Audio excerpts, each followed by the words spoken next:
Well, hello again. This is Scott from Other Songs. We're a small little record label in Canada.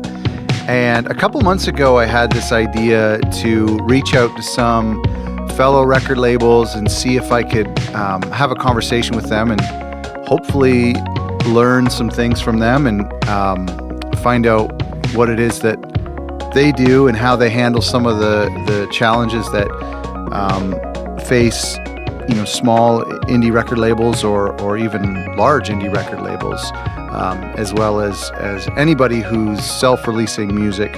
A lot of indie record labels, I think, in my case really too, it's somebody who's self-releasing their own music and trying to create a platform to release their own music and the music of their friends. So, thank you for listening. If you haven't subscribed yet, please do. You can also catch the audio of these podcasts on our YouTube channel, which is youtube.com/othersongs. And we have some other stuff on there, including some studio tours, if that's your thing. Follow me on Twitter at Other Songs or on Instagram at Other Songs. Also, the email for this podcast is podcast@otherrecordlabels.com. So if you have any thoughts or if your label wants to get involved, feel free to drop me a line. Anyway, today I'm excited because I was able to talk to a label who operates a lot in the same way as I do here in Canada, but over in the UK. And this label is called Fox Food Records. And I'm super stoked to talk to my guest today, James Smith. How's it going, man? I'm good, thank you. How are you? I'm doing great. Whereabouts are you located? I'm currently sat in my living room in a house in a place called Mirfield, which is in Yorkshire, in England. Okay. Well, I think people can That's enough detail. Yeah. I wonder if anyone would be able to tell that from the accent, exactly Probably. Where you were sitting and everything. Yeah, but I would imagine they would. Yeah. You said an email, you had the flu? Oh, yeah. Well, not the flu, just man flu. What is that? What is man flu? It's a cold, a very mild cold. I was trying to figure that out.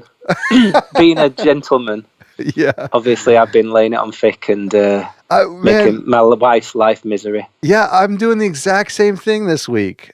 I got something on Thursday night or Friday, and that's so funny. I've never heard that expression before, man flu. Oh, yeah. That must be a British thing. Yeah, probably. Those British men are softies, so... You know what, though? I did hear something about that, like, men take colds a lot worse than women. But there is something scientific to it. I think the women are just amazing. So, I think they're just stronger, probably. The stronger can deal with it, and those men are just wimps. I was having this... Yeah, go ahead. Yeah, just going to say, when you get man flu, you've got it. As a man, it knocks you for six. But I'm fighting on. I'm carrying on regardless. I'm trying my best. It's so annoying whenever you're running a label, you're trying to be productive, and then something like a cold or which really affects your brain and your energy level or children your children. Like that. That's the other it's thing. All the same thing. You're a dad, right? How many kids do you have? I've got 4. 4 kids. That's amazing. What are their ages? Yeah, 7, 5, 3, and 9 weeks. Oh my goodness! No wonder you're sick. So yeah. But that's what it's and finding the time to do this sort of stuff is when it's your passion. I suppose time finds you rather than you find time, but it's hard to get and working full time and stuff like that, and coming home from work, getting the kids to bed, and then having to sort of do label stuff and try and make my own music and stuff like that. Eventually I think you just grind yourself down a little bit, and then you have to sort of take a bit of time out, don't you, and just think, well, I'm not going to do anything for the next couple of nights apart from get an early night and stuff like that. So you've just got to pace yourself, I think. Yeah, it's so true. Although I've found, and I've heard this from other parents too. I have 2 kids. I have a 2-year-old and a 6-year-old, and I've heard from other parents say that like kids will actually give you a better appreciation of time, and you'll be able to be more productive with less time. Absolutely. Yeah, definitely. You get sort of cleverer. I think you learn the tricks of the trade and how to Yeah. get stuff done quicker. And with making music as well, because that's what I want to do as well. You get slicker at recording. You know, you've only got 10 minutes to do a vocal line or whatever. Do you know what I mean? And you're just on it for that 10 minutes. Whereas before you had children, you'd have all day to do one take or whatever. Do you know what I mean? Yeah, no, that's a good point. Get something done. But I think when they concentrate you into thinking, well, I've got 20 minutes now. I can get a couple of guitar lines down, or I could put a solo down on this, or I could do totally. Whatever. And I think it's whether it's good for, you know, allowing music to breathe and stuff like that, and to enjoy it as much as you can, and you know, allowing time to, because the other thing is that I tend to finish stuff really quickly because it's just like, it's done now. I need to move on to something else. Or similarly with, you know, working on other stuff or whatever, it's kind of like, it's finished now. I can't spend any more time on it. I haven't got the time to spend on it. So sometimes that's maybe not good for productivity, because you're not allowing stuff to, you know, evolve and age and to improve the sound. I think there's a balance to be had. But yeah, definitely I've got quicker at doing just about everything in my life, I think. Yeah, no, it's true. It is. It's actually, you know, it's a real blessing, I think, to kind of be able to observe time through a new lens and to just treat life differently. Yeah. Before I had kids, you know, music was obviously my wife and stuff, but it was the one thing that I wanted to do. Do you know what I mean? And it absorbed so much of my life. But having children, it's taken a back seat. But that's the healthy thing, I think. It's definitely. It's healthy. When you talk, it's amazing like how much I can get done while I'm filling the bathtub. Yeah. We actually had a guy. I get told off by my wife. Oh yeah, a lot, because I'm sort of like on the phone sending in. I've just got to send an email. Or I've got to message this person. I've just got to order these tapes. Or I've just got to totally, you know, do this. And she's like, oh, you know, come on, stop it. And it's like, you've been at work all day, and now, you know, the kids are hanging from the light, or you know, whatever, and they're all running around with no clothes on. And it's like, no, I've just got to do this. She's very understanding. There's a guy on our label, Benjamin, who wrote all of his songs during bath time for his kids, so he would just sit on the edge of the tub and work on his songs, and the kids loved it, and he was able to write a whole record. Oh, that's amazing. So it's pretty good. That's an amazing idea. Yeah. But he stopped having kids now, so he hasn't made a second record. Yeah, it's all right when they're in the bath nicely. When they're they're jumping out or throwing water at you or whatever, then it gets a bit tricky, doesn't it? Yeah, totally. Yeah. But they keep you busy. When did you? Why did you start a record label? When did this all happen? It started in 2014, I think. Okay. Was when we officially started. But before that, so I would have had children then. How many would I have had?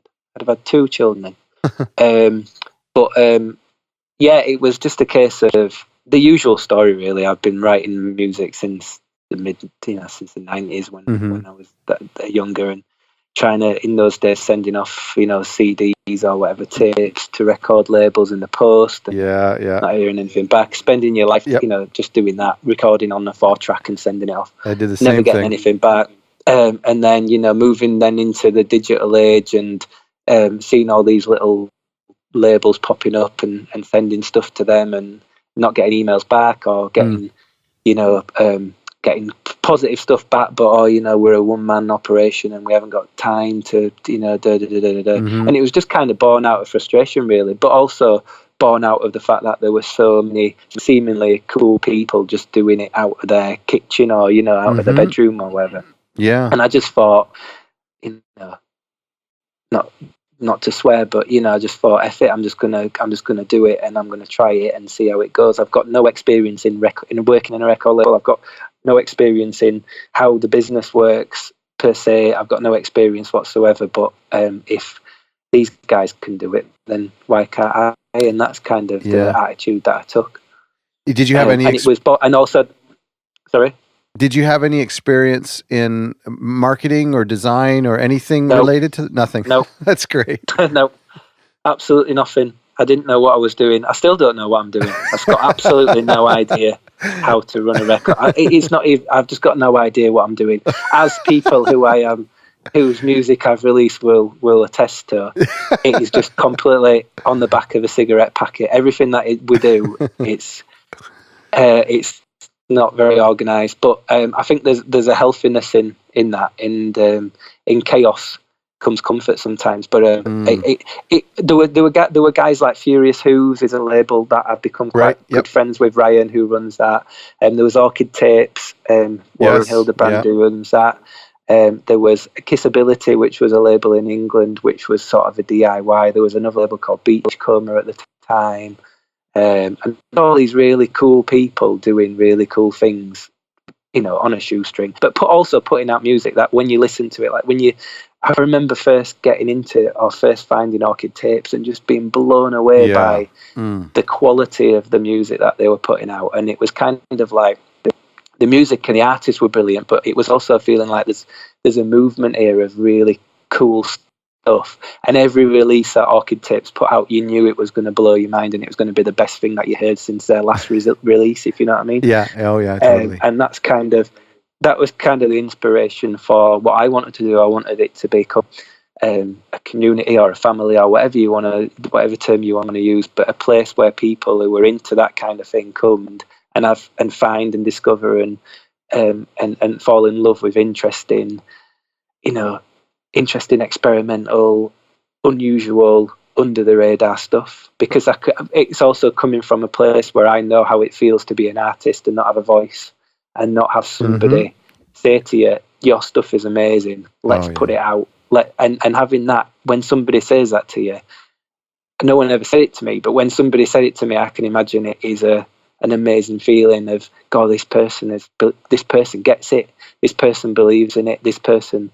And that's what that's what I want to do with music that I fall in love with, that I hear on Bandcamp or wherever I hear it. Yeah. If there's an opportunity to put it out, then I will do. And it is like, and I tell everybody, it is sort of, bear with me, because I have got a life outside of music, a life outside of doing this. But we will do everything we can. But I put every effort I can into trying to get the music out there and heard. And you build, similar to what you're doing, you build a following and you get the same people downloading it, buying the tapes or buying whatever. Yeah. And it just feels really beautiful thing that you have people coming along with you on the journey, really.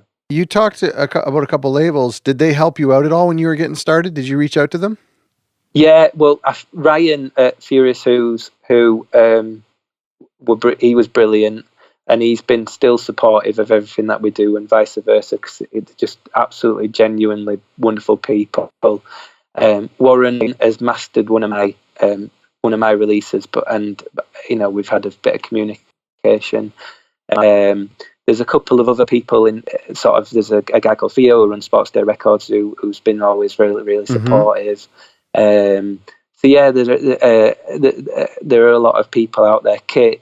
A girl called Kate Davis who runs Track and Field Records as well. Right. And they haven't put much out recently, but they are a really cool label, and she's been really supportive. So again, there's a community of people who are running labels who, similar to us, who you build a bit of a support network around you, and that's really cool as well. That I've come to not have, and it's weird in this world that we live in that I've got to become really friends with people, but never met them.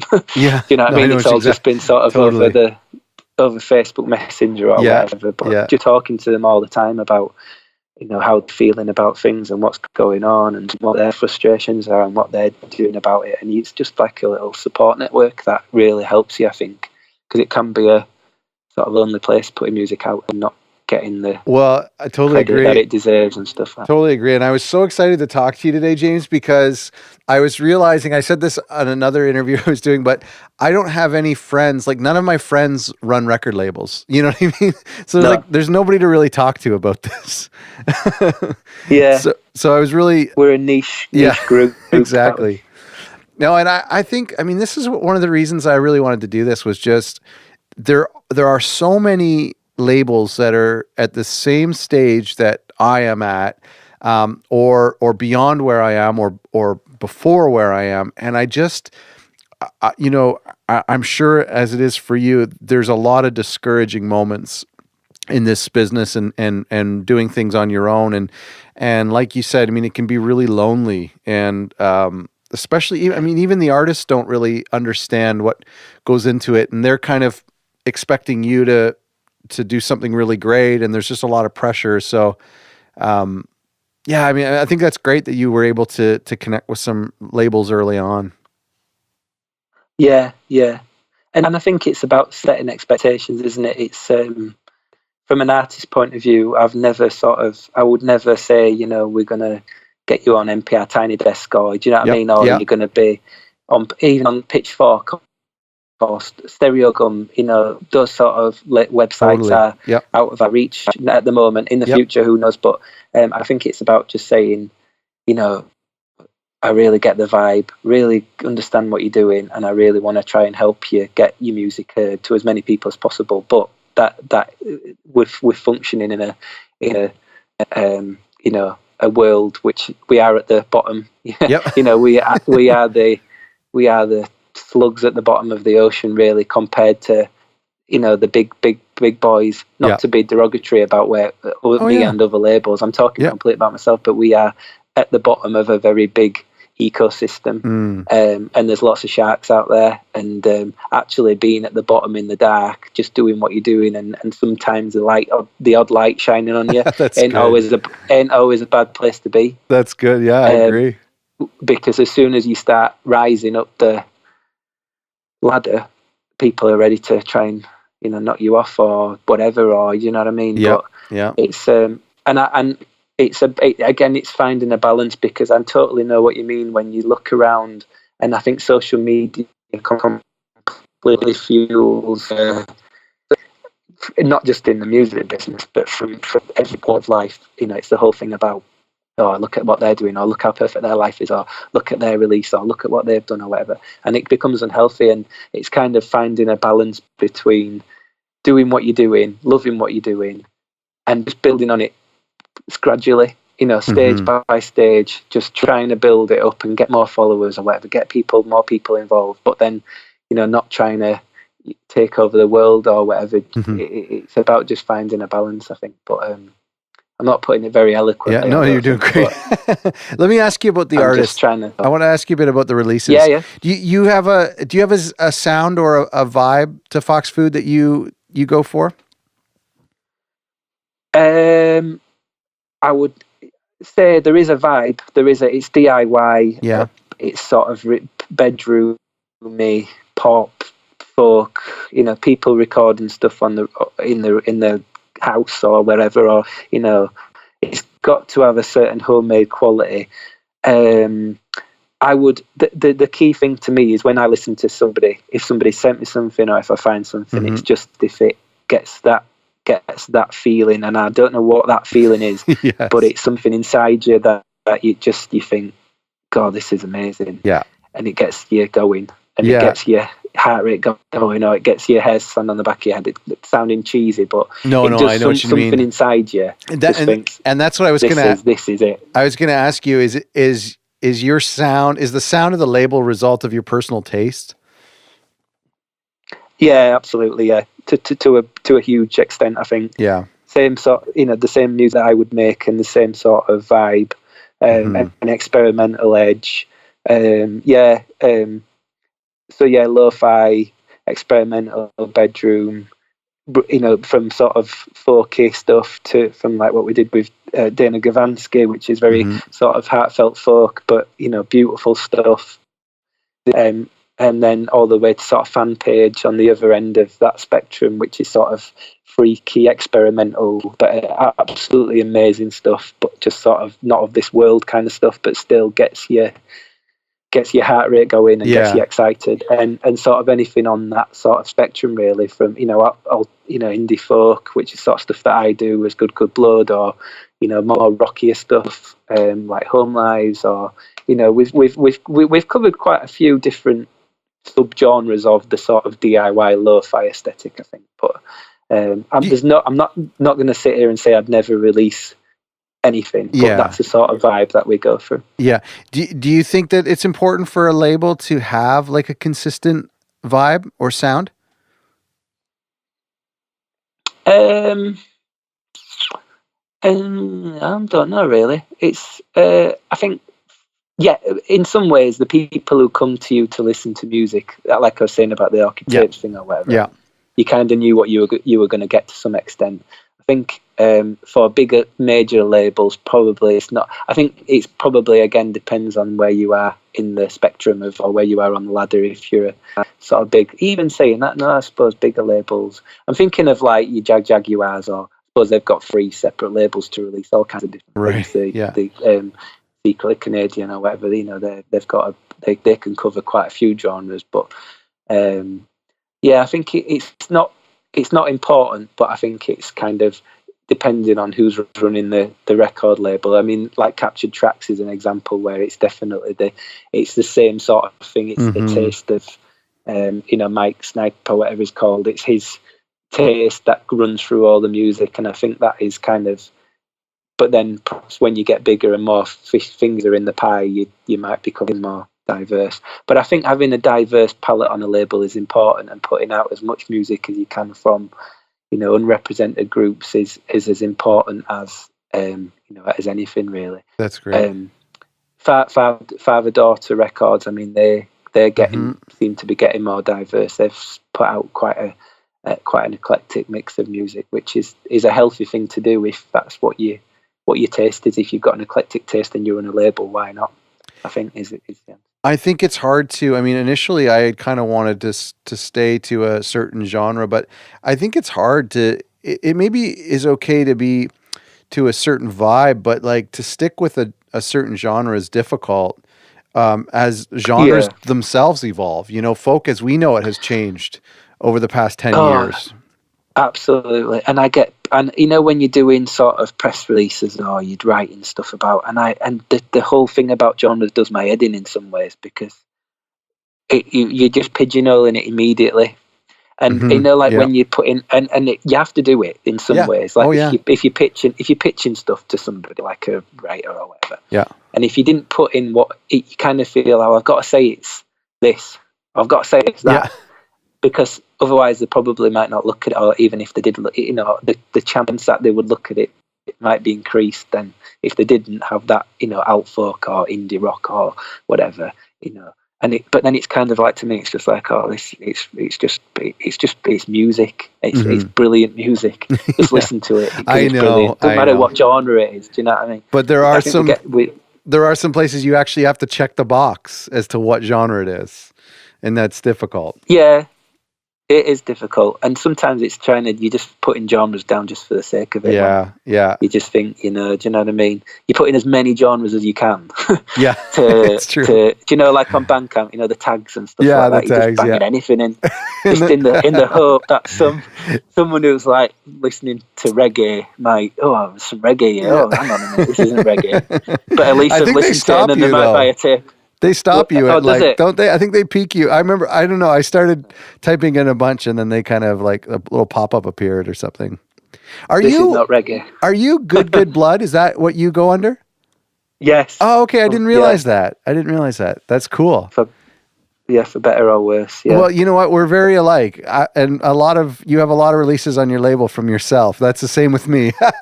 Yeah. And again, I don't know if that's a good thing or a bad thing. Well, who cares? Yeah. It's my label. I can do what I want.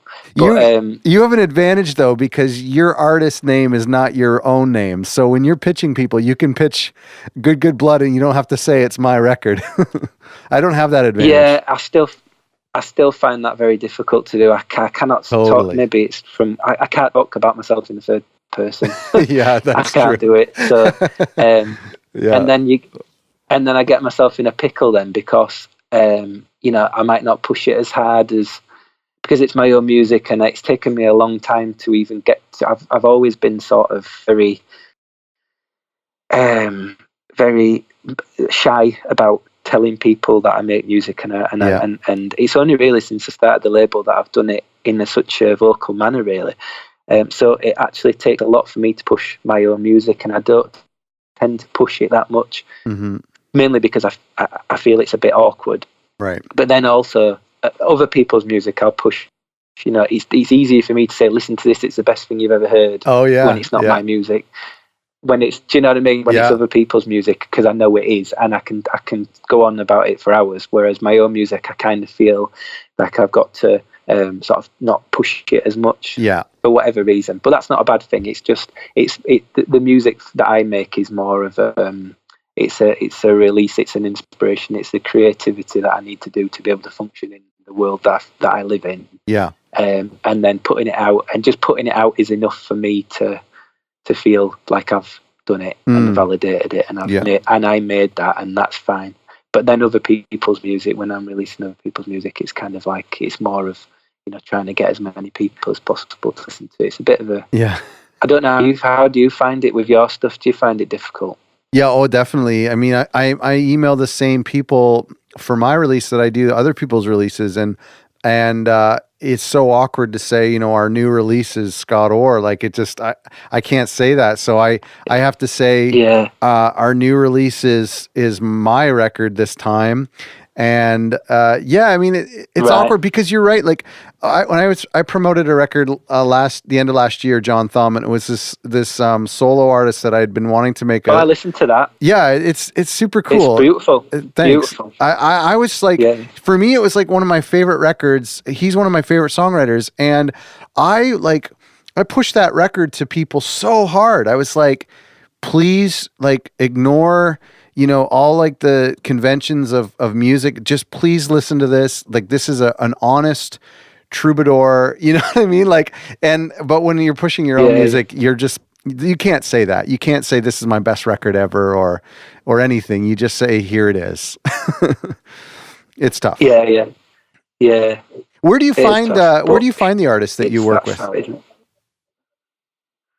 I get, for Bandcamp mainly. I get people sending me quite a lot as well. I've been quite fortunate, really, that I find people send me stuff, and I tend to like it quite a lot. Wow, that's great. Maybe that's back to the aesthetic of, you know, the label that people, you know. And I've seen stuff on other labels' websites. It's like, listen to, before you send us anything, if you want to send us something, have a listen to what we've put out before, because then you'll get a vibe of what we are all about. And I think it's the same sort of thing for us.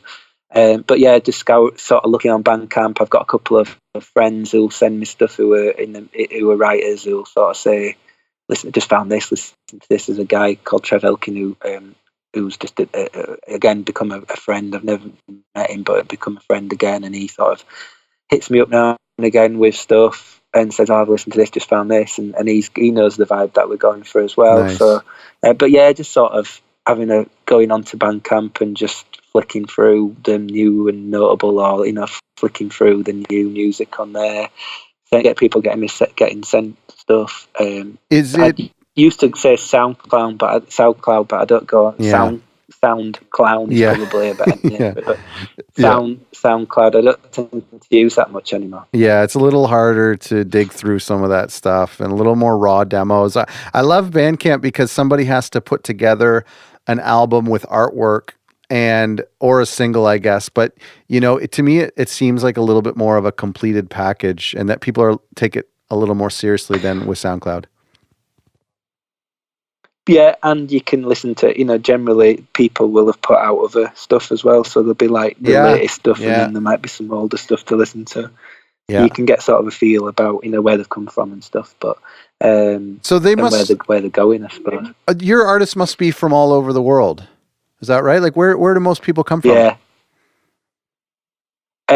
We've released a lot of American artists. Okay. Fan page was from, I'm just going back to what I was saying about when you get stuff sent, and I remember it was one of the first or the second or third releases we did, and I got an email from a lady called Christina who lives in Sweden, and I opened this email, and I didn't get any emails then from artists, because, you know, we'd only just started. Yeah. And I opened up, and it was a fan page stuff, and it just blew my mind. It was like, this is amazing, and it was like it had just fallen out of I don't believe in God, but it just fell out of the sky from somewhere and landed in my lap, and it was just like, and we've again become really good friends, and it's that sort of stuff. But That's so awesome. we've released, Europe, America, an amazing band called Nice Legs, who were based in South Korea, but now they live in Japan. I've heard them. They're great.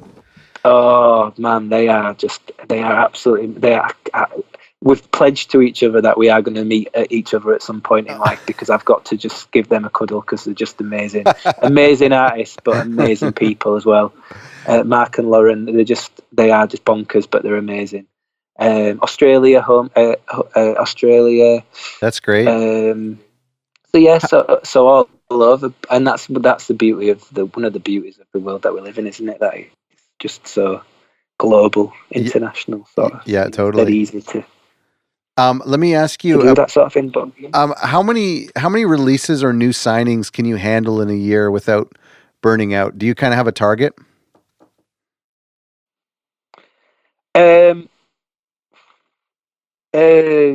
Maybe one.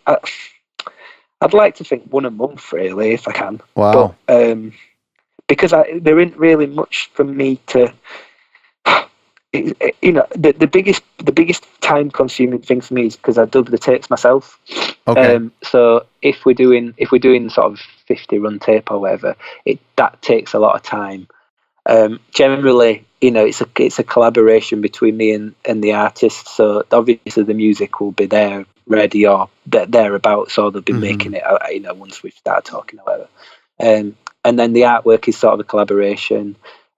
Designing the tape covers doesn't, it's once we get, it's just having the time again outside of the family life to get to do that. Yeah. But yeah, if I used to aim for one a month, but last year probably not that many.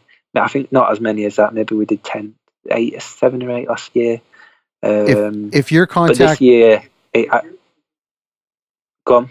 Sorry, I was gonna. You finish your thought about this year. This year, it feels like we're going to be putting out quite a lot. Oh, great! Just because I've been made aware of quite a lot of really amazing music by lovely people. So we've got quite a bit, and it's all kind of. It just feels like at the moment that there's a lot. We've got quite a bit on the boil at the moment. So that's great. It's brilliant and it's exciting, and there's some stuff that's going to really, really blow people away, I think. So do you blows me away. Sorry, do you feel that I'm trying to work with, I'm realizing we do have a bit of a delay here, and for the folks at home who are listening, I'm realizing that our voices are traveling under the Atlantic Ocean and then, going from Canada to the UK. So the delay's not too bad considering that distance it has to travel. Right. But yeah, going back to that's why this podcast. Going back to the releases that you're doing, when you're talking about one a month, do you find that you are exhausting your contacts? And, do you get self-conscious with how many times you're reaching out to the same blogs saying, here's a new one, here's a new one? Yeah, definitely. But to be fair, I feel like I am kind of moving away from the whole premiere culture in some ways, because it's not just us. I mean, I think I don't know who I was talking to. I was talking to somebody about it, and it's just like going the ocean analogy, but it's just an ocean of new music, and it's just like it's relentless on Twitter, on social media, just like premiere, and I think that it's just the world that we live in now is just like that's what it's all about. Yeah. So you can either go with it and try and get as much premieres or get as much, but it's like you kind of just like in competition all the time with so many different other people who are releasing music, and it's kind of like I think. Just going off on a tangent a little bit. That's okay. It's kind of like it's amazing that people like me can sit in my kitchen with a laptop and create music. 50, 40 years, 30 years ago. How old am I?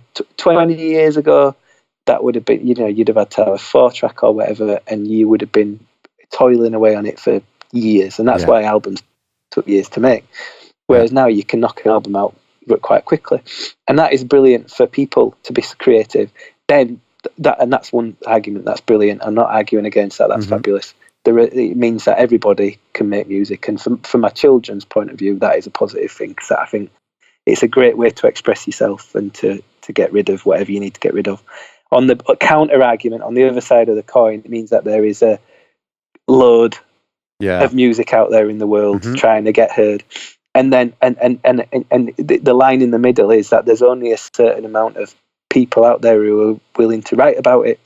And it must do their heads in. I know a couple of people who are writers, and they show me like their inbox, and it's like, 10,000 unread emails. Oh, and actually, that's quite a good thing to see from my point of view, because you think, bloody hell, they're just getting bombarded by it. And how do you filter?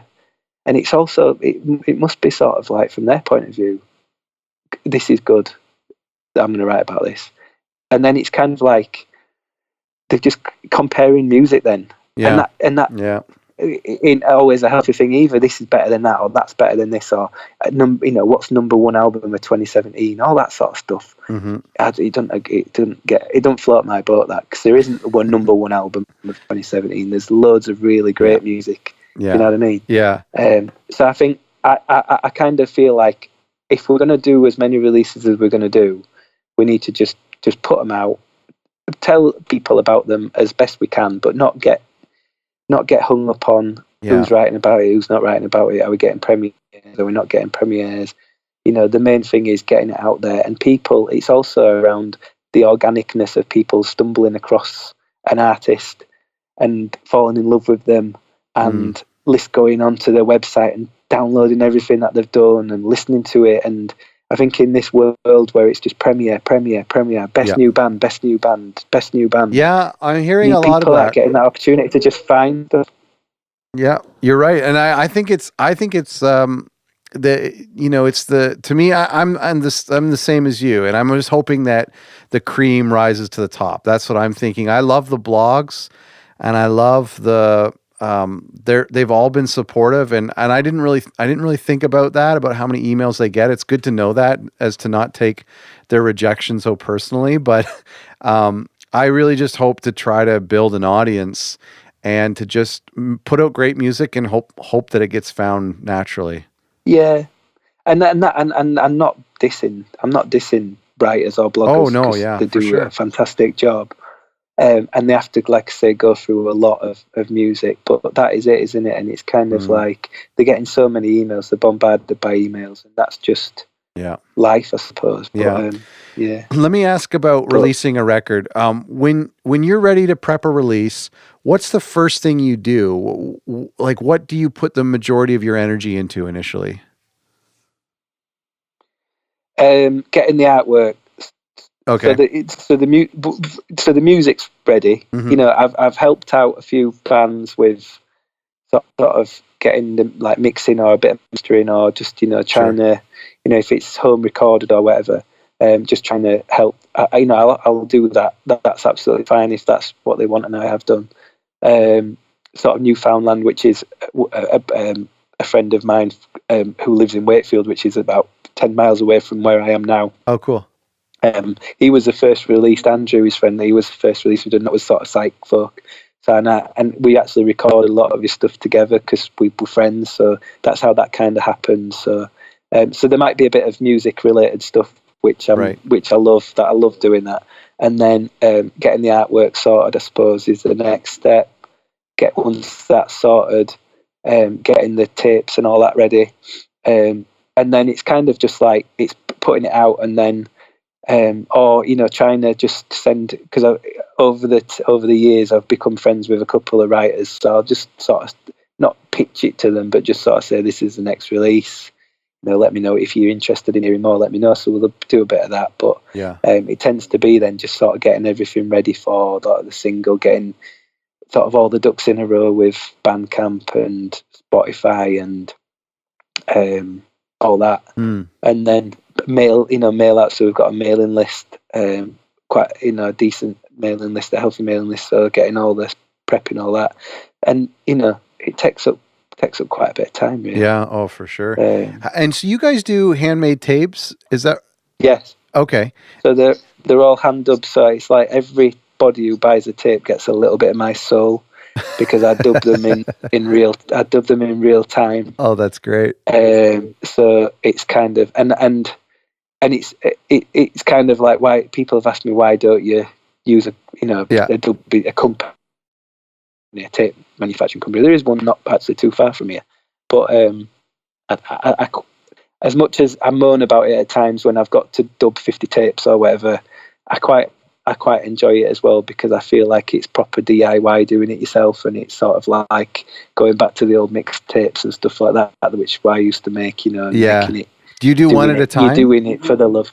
Yeah. Wow. I've been because I've been looking at the the high speed dubbers, the duplicators, but they're just really expensive. I can't. And they're all really old now, so you've got to have them serviced and all that sort of stuff. And a lot of them are mono too, I think, aren't they? Yeah.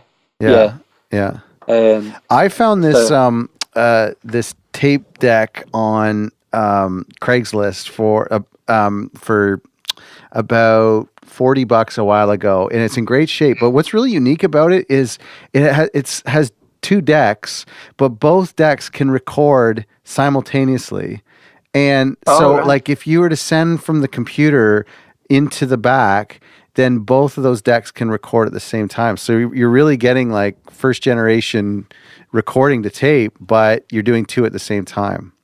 Oh, that'd be good. It's really cool. I don't know. It's like, I think it's Technics. I'm not sure. Techniques. I can't. I will send it to you and see if you can find one at a thrift shop or something. But it's so good. And I was talking to someone today, actually Trev Elkin today, about it, and he was like, "You just got to get a better tape recorder."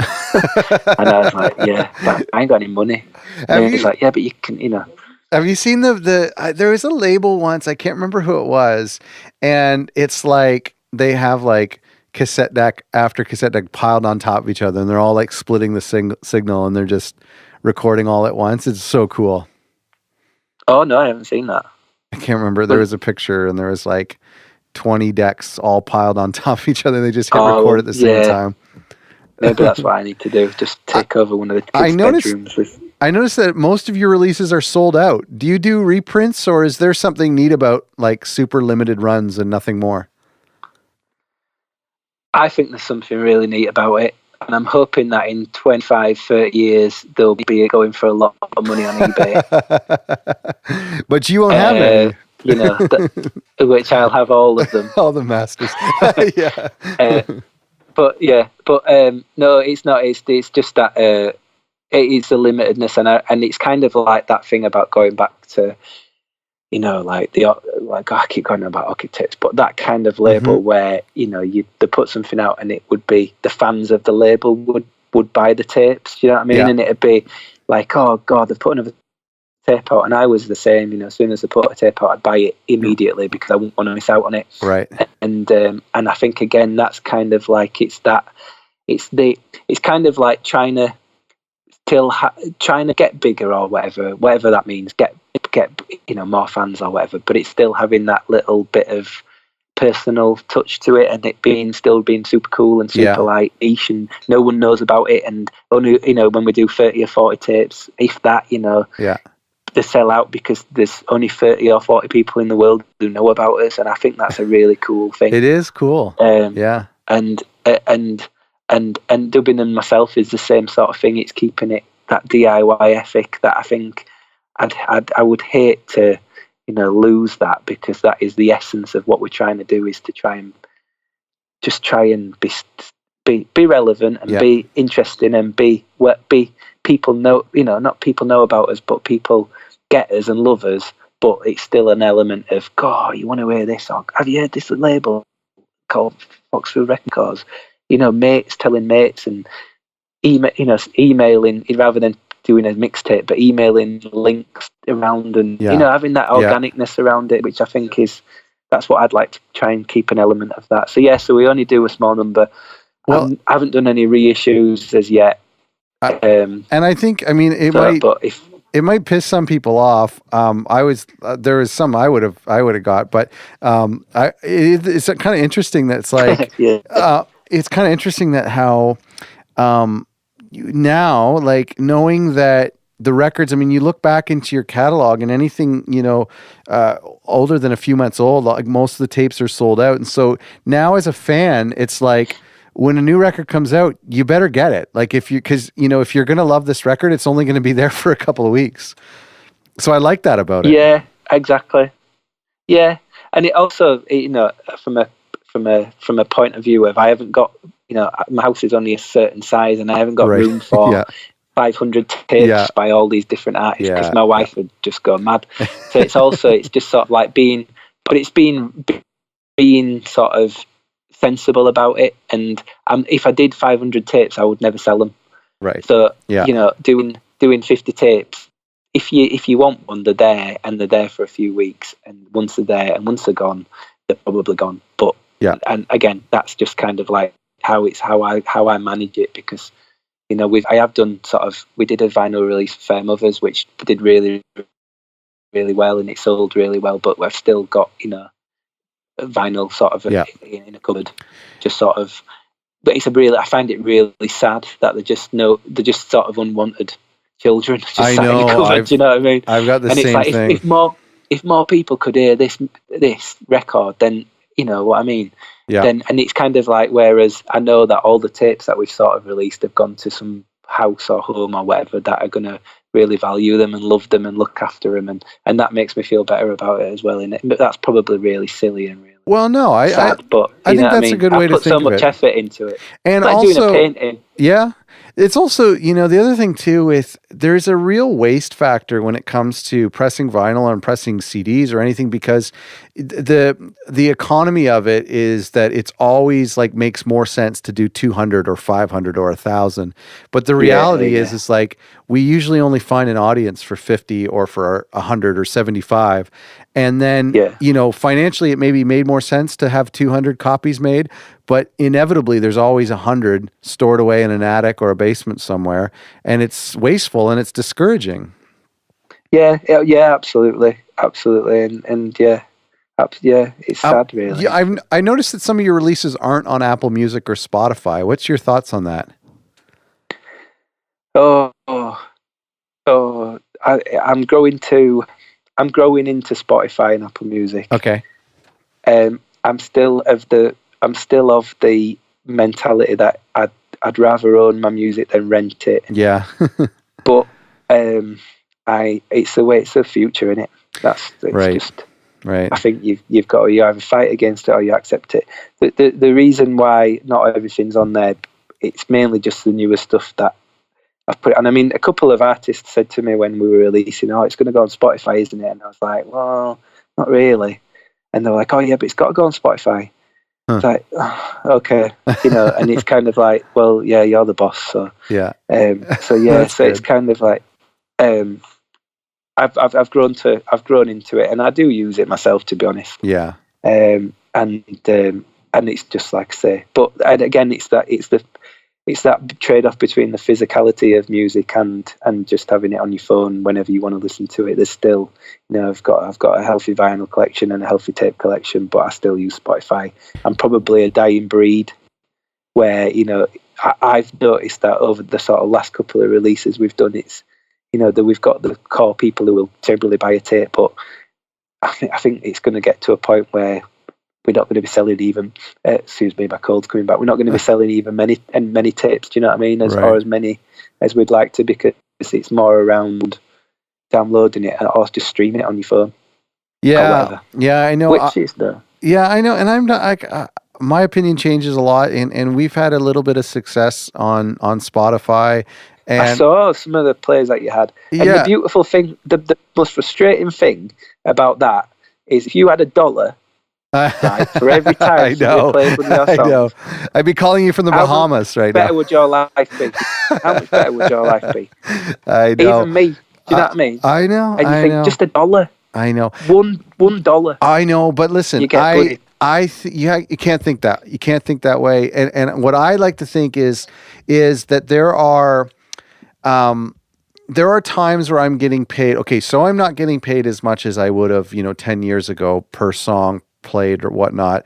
But I do like to think that you are getting paid every single time someone plays that song, even though it's so insignificant. But when, when a cafe puts on your CD, and they loop it, or they put on your tape and it loops all day long, you don't get anything for that. You get the original $10. So I think on Spotify, if they play a cafe mix and you have a couple songs on there and they play every day, you're going to get paid from every cafe in the world that plays that. So I think in a way, like, I totally get what you're saying, but there's also a little bit of an upside. That I hadn't thought of it like that. But it's getting on that cafe mix, isn't it? Yes.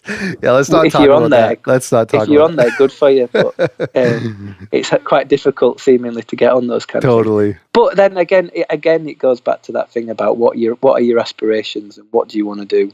And, if I went into Starbucks or Costa Coffee or wherever and heard Fanpage playing, yeah. You'd be like, oh my God, what's going on? Or whatever. Any of our releases, it'd be brilliant in one hand because finally they're getting recognition, amazing.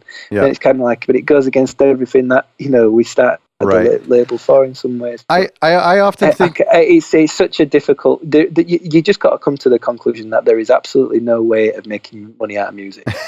And as long as if you accept that, if you will not be able to do this, and that's for a full-time job, unless you're very, very, very, very fortunate. Yeah, I understand. Know the right people, and I think if you can come to the conclusion very early on, I didn't. It took me about 30 years, 25 years to come to the conclusion that I won't be able to do this for a living. But once you do, you kind of like it's like, the weight's been lifted. You know what I mean? But yeah, well, and this is one of the reasons I wanted to do this podcast, is I really wanted to talk to other people about what their opinion of Spotify is, because my opinion's evolving all the time. I mean, I sent out a tweet about 4 or 5 years ago to some of my mentors, and I just said, like, what do you guys think of this Spotify? Like, should I do it? Should I not? Should I hold back? I know that Tom York, I mean, his opinion has changed from calling them, like, monkeys and then to releasing, like, exclusives through Spotify. So everyone's opinion is always kind of evolving, and I'm kind of curious, like, what do other people think? Because my opinion's changing all the time. I think it's the same. Yeah, I was just going to say, I think that to me, one of our jobs, I mean, our jobs are to support artists, but our jobs are also to support listeners and to be that kind of that bridge between the music fan and the creative artist. And if listeners find it more convenient to stream on their phone, if listeners want to buy a really unique tape and listen to it in their bedroom, but then when they're on the train, listen to Spotify, then I don't really want to judge that. I want to kind of say, okay, if that's how you want to consume music, then I'll try to be there to support that. Absolutely, yeah. And I think that's we've sort of our releases, they generally have been pay what you want as well. So you can buy the tape. You buy your tape, and that's fab. If you want, if you're the kind of person, like you say, who wants to listen to it or a record or whatever, sit down and listen to that. That's good. But then you can also have it on your phone because you'll get a download for free of that. I know, and I know other labels do it where to get the digital download, you've got to buy the tape or physical. Right. So that's a cool way of doing it as well. But also, and that is just that like you say, that's the way of the world. My opinion of it has evolved, and I'm a Spotify user, so I can't say too much bad things about it because I use it myself. Yeah, it's you like listening to your label stuff today. I thought, I'll have a listen, and I listened to some stuff on Bandcamp, and then I was on the train home from work, and I put Spotify on because it's just the way of the world, and you either fight against it or you just accept it. And I think you accept it. And my only frustration is that I hope at some point, if it goes the way it goes, it looks like it's going to go where everything is streamed.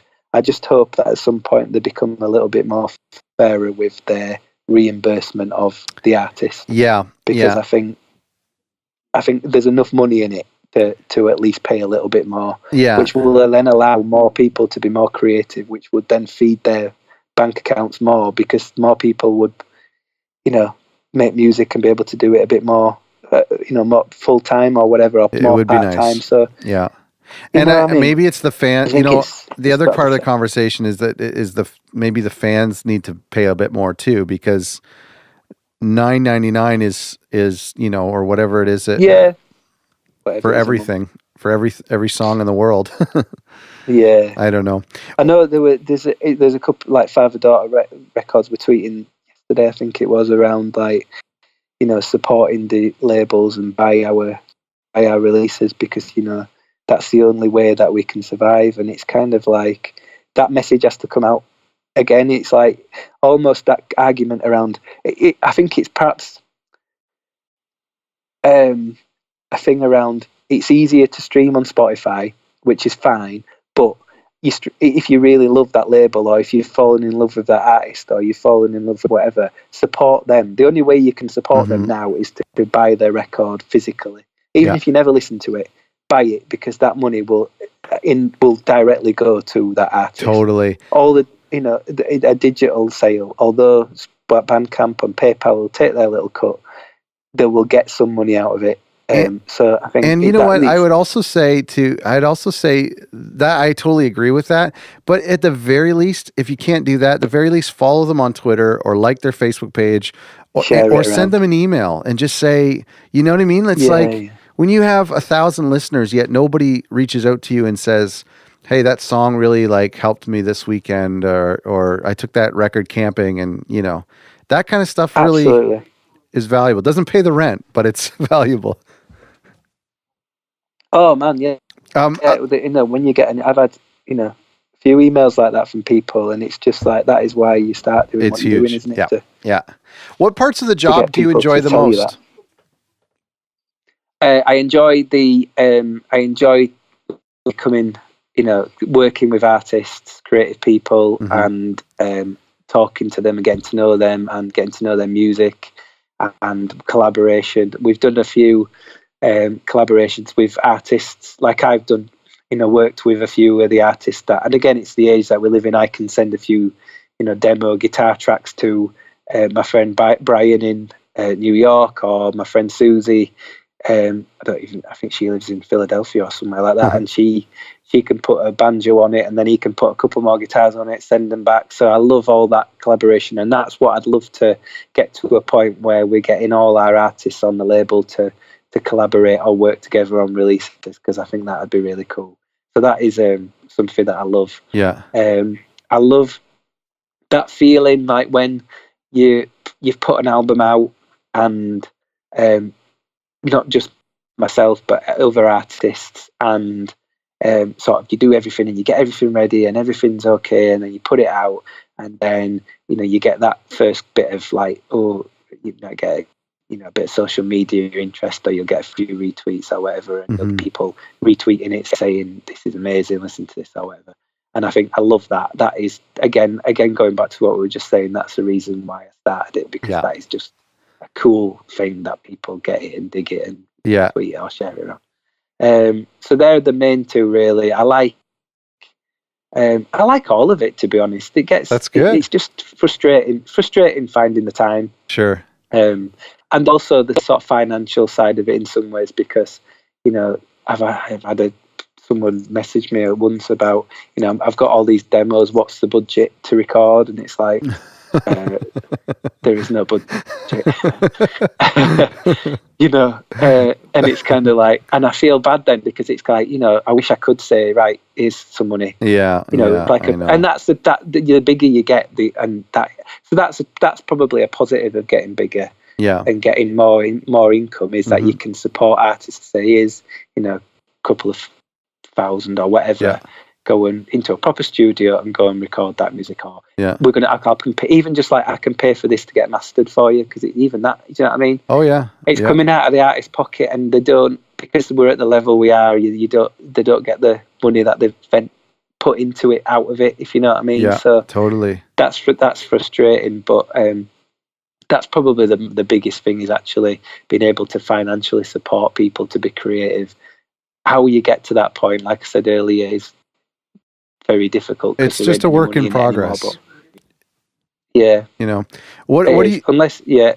Yeah, and that's my goal too. Honestly, I have that written down somewhere too. Is just trying to make my livelihood and the livelihood of the artists that I work with and my creative friends is for us to be able to just make a decent living doing art and being creative. That's the dream. Yeah. And I think it's also the PR side of things is frustrating. Not having the money to be able to pay for PR immediately kind of puts you at a disadvantage, because it's the way of the world, isn't it? There's so many musicians making music. There's so much music. There's so many voices. There has to be a way of getting those voices. Have you ever done it? Have you ever bought a campaign before? I've not officially bought a campaign. I've had a friend help me out who was a blogger and it did okay, you know, but it's not it wasn't sort of level of getting into the big major publications. We tried, but it's hard. It's hard because it's and again it's. Go ahead. You've got to set the expectations, haven't you? You've got to yeah, absolutely accept it in some ways. But go on, what were you going to say? Well, yeah, I know it's so expensive, and I understand it's a lot of work to have a partner come alongside and promote the record as much as you are. But yeah, then there's just no guarantee. There's no guarantee that that money will come back. And so every release for me is like just like, should we do this? I often just have to make the decision for the artist and say, I don't think this is a good idea. I don't think we should do this. And you know what? We've been lucky in that we've had a bit of interest from, and totally organic in some ways. Bigger UK publications that have written about us, and actually the payoff from that has been quite minimal, as in visits to the Bandcamp or actual downloads, or you're talking like publications with a lot of followers, like 50, 60,000, and actually the ones that you get the most and it goes back to exactly the thing that we we're just talking about, the label. You get more sort of footfall or whatever visits to the website from the blogs that have got a really hardcore following. Totally. Who know, do you know what I mean? Yeah, I totally see that. Yeah. The smaller blogs who have got that hardcore following, who people know that if so and so says this is a good song, it's going to be a good song. Yeah. So they'll follow the link and they'll listen to it. Yeah. Whereas I think there's a lot of, you see these big publications with 100,000 followers, and actually probably it's the same percentage of hardcore followers. There might only be a couple of thousand, whereas everybody else is just following them because they feel like they have to follow them. So maybe I'm wrong, but I feel like that you get, if you can find a blog who'll write about it. There's a couple of blogs over here in England who write about stuff, and you do see interest in it because they've got that following that just knows that they're. And they've got a good taste. It's about taste, isn't it? It totally is. Yeah. If all of it has to happen is that you see, you maybe have discovered 3 or 4 bands from this one blog over the past year, and then all of a sudden now you just trust everything they say. Absolutely, yeah. Yeah, absolutely. And those are, and I think, that's what I'm hoping. I'm hoping to be able to build, sort of like blogs that can respect what we do and build a relationship and a community there, and then hopefully try not to bombard them too much and just send them, Yeah. What is that? What you so? How many releases do you put out then? It varies. It varies on like kind of what's like available or like what the artists are up to. And I try to do like different releases. I try to do like, I aim for 1 to 2 full lengths a year, and then maybe 1 or 2 EPs, and then maybe 2 to 3 singles, and maybe like a Christmas thing or a live thing or a compilation. So I try to have like, I would say at least once a quarter, so maybe 4 times a year, to have something really big that we're putting all the effort behind. But I record most of the stuff at home here, like most of our artists I record. So that's what kind of puts a huge backlog on things, like making a record takes like a year. Yeah. I would love to do more, and I want to kind of do what you're doing a little bit more, and finding records that are done that I can get behind. I just haven't got into that yet, but I like that. So I mean, it's a balance between the two, isn't it? Because you might find something that's an artist that's put an album out of home recorded stuff, but then it's kind of like, as an artist, I know exactly how it feels. It's like, oh, I've done that now. It's finished. I'm moving on to have a listen to these new demos. So sometimes I find an artist through Bandcamp that's put something out, but I wouldn't necessarily put that out. It would be then start a conversation to say, well, I've got these demos and I'm going to record them in the next month or so. So it kind of builds an organic relationship. But totally. I think like Captured Tracks are an example where when they first started, my understanding looking at their discography, they just sort of swamped the market in some ways. They just put out so much music, and then it became sort of like, in some ways it's probably it was a different sort of time, although it was similar, but it kind of became like a cult thing, and it became more of a sort of, oh, have you heard the new Captured Tracks and all that sort of stuff. Put out a lot of singles, a lot of 7-inch and stuff like that. So that was kind of the idea of trying to, again, there's, like I was saying earlier, there's so much great music out there, and trying to give it a voice as much as possible. Yeah, it's tough. What are you working on right now? What does 2018 look like for you guys?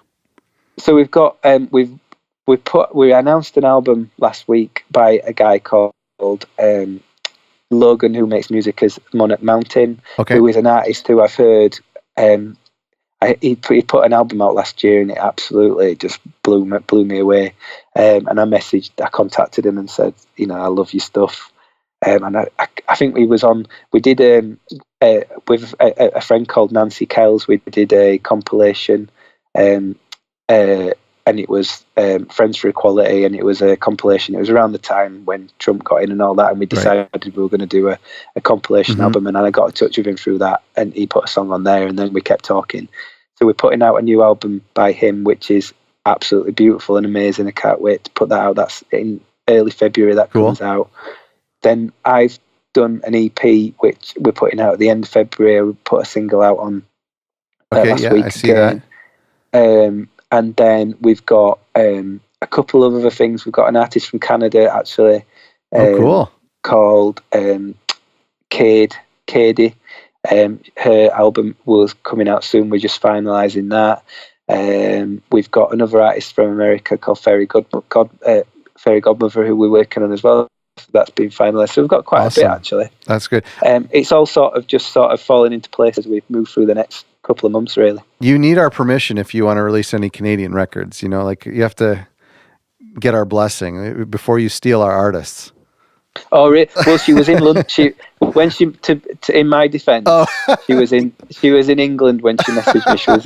She was studying in England. But well, Dana Gavansky was. She lives in Toronto now. I think she lives. Oh, cool. She's moved around, but she lives in Canada. She's moved around quite a bit in Canada. What's the band Heno Heno? Is that how you say it? Yeah. Oh, what's the story with them? He messaged me just about a year after we'd started. Henry Thompson is called. Okay. And he was living in Japan at the time.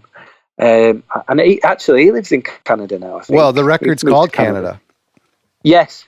Yeah. So we put that out. He just moved there, I think, when he did that. Okay. We put another LP out of him before that. Beautiful sound. Yeah. Oh, he's like the king of lo-fi. Honestly, he's just... His bedroom he's just some of the stuff. I mean, he's put other stuff out on his own, actually. He did an album back end of 2016 called Piggybacks, I think it's called. It is absolutely amazing. He's such a talented dude, and he's always working on music as well. He's one of those guys who's just really creative, and I respect that. He's a lovely guy as well. So yeah, Heno's cool. I really was I was just kind of plowing through this past week. Phased on a Pony was really stood out to me. That was like really up my alley. Oh, again, he's from New Zealand. Okay. He's talented. I was getting really frustrated that your tapes were sold out. When I was like, please don't let this one be sold out. maybe I can get you to do a one-off for me. Well, yeah, for a price. For a price. Yeah. But yeah, I mean, again, that was I can remember finding Phased on a Pony on Bandcamp one Sunday morning, hungover, just sort of flicking through on, trying to find something that didn't give me a headache. Yeah. And I heard just a couple of notes of that, and it was just like, what is this? Yeah. And then and just out of the blue, just completely just messaged the guy, and what it was the same with Oh Rose, who was the second release that we did. Okay. And that got quite a lot of attention. It was kind of like I found this band on Bandcamp late one night. As soon as I heard the first couple of notes of their song, just blew me away, and I just messaged them just on the off chance, never expecting a response. Yeah. We're a label in the United Kingdom, and just starting out, would really love your music, would you want to do a tape release? Never expected to hear anything back, and then sort of a couple of days later getting a response just going, yeah, this is amazing. I can't believe somebody's actually paying any interest, That's amazing. It's amazing, tell me more about it. And it was just like, it was one of those almost meant to be moments in some ways, it was like it was fate that it happened the way it happened. So that's so great. And it was the same with Fizz. It's happened with a few bands really, that it's just sort of, I've discovered it, messaged them, and it's all just sort of fallen into place. It was the same with Grandmas, who were that's Susie, who plays banjo on my new song. She and her friend Catherine were grandmas, or are grandmas. They haven't split up as far as I know. They're just very busy people with lives and jobs and all that. But I found them on SoundCloud, and they'd done a new song every day for about a month or something. They'd written and recorded the song, and they did them completely separately. One lived in some part of America, the American one person lived in one part of America, and the other person lived in another part of America, and they did it as sort of a competition, or like a little game. Well, you write a song and I'll write a song a day, and they put some of them on SoundCloud, and I heard them, and I just fell in love immediately. Like, oh my god, what is this? And then again, just messaged them and said, this is amazing, love it. And then just not expecting anything back, and just getting a message within sort of an hour, I think it was. Amazing. Just saying, no, I can't believe you've listened to it. No one's listened to it. It's we'd love to work with you on something. And it was just like, there is so much undiscovered stuff on Bandcamp, and like not just good stuff, but amazing stuff. Like, it's just surprising that huge labels haven't found these people. But again, that's a problem with one of the problems with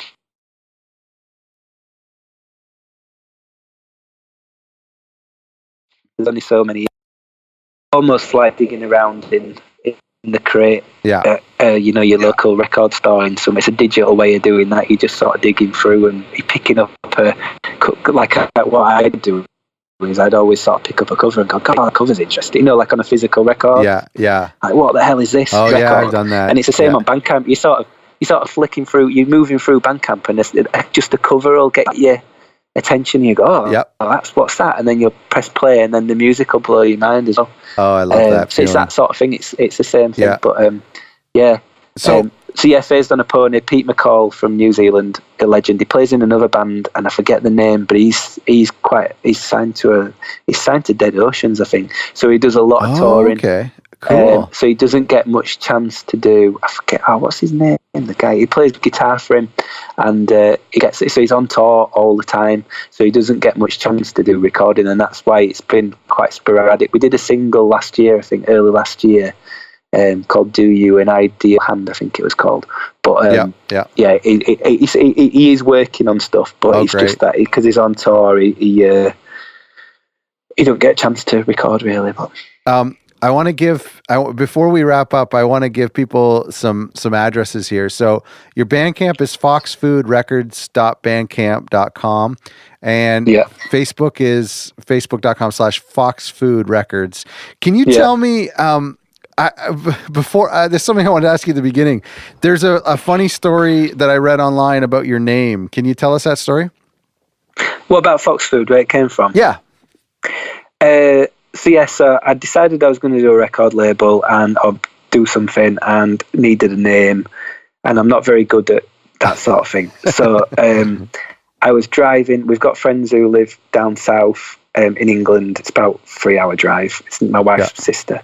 And we were driving down. There's a road in England called the A1, which basically is just a long road. It goes from like Scotland to London. And we drive down that road, and we were driving down, and we're just, you know, as you do, you sort of chatting and looking out the window.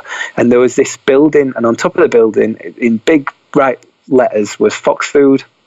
2 separate words, Fox Food. Did they sell Fox Food? Well, that's what the question was for the rest of the journey. What the hell is Fox Food? Do you feed foxes in the UK? Is that something you do? No. Oh, that is just it was just like the 2 weirdest words together that I'd ever seen.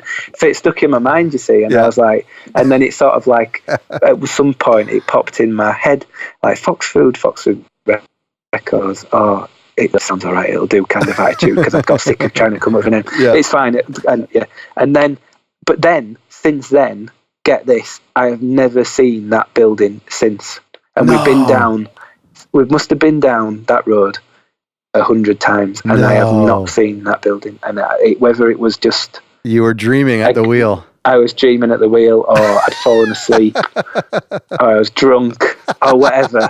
But it's just bonkers, and that to me, that is just like that is amazing. That happened really, because it was just again, it's all part of this journey is all about. I think it's all about fate. Yeah, it's all about being in the right place at the right time, and that was.